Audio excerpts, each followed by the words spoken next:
L'info écho avec Capital. L'info pratique Capital concerne la rénovation de votre logement. Après une année de préparation, de concertation et de débat, la grande mue des aides à la rénovation énergétique débute. À compter de ce 1er janvier, le crédit d'impôt transition énergétique laisse progressivement place à MaPrimeRénov', une toute nouvelle prime. Mais attention, celle-ci ne concerne qu'une partie des propriétaires en 2020, avant une généralisation à tous en 2021.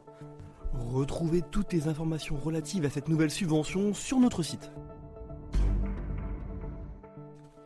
Le coup de gueule du jour est poussé par le chef cuisinier Marc Vera.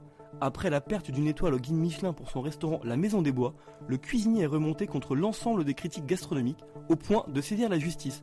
Mais Marc Vera a finalement été débouté ce mardi 31 décembre par le tribunal de grande instance de Nanterre. Le chef cuisinier aimerait également que son établissement ne figure plus dans le célèbre guide rouge.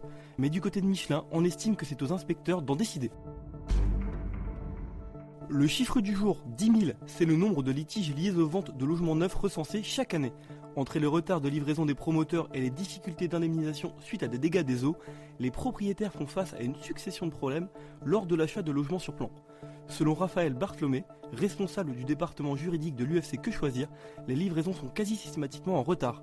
Retrouvez sur Capital les conseils de nos experts sur vos recours possibles.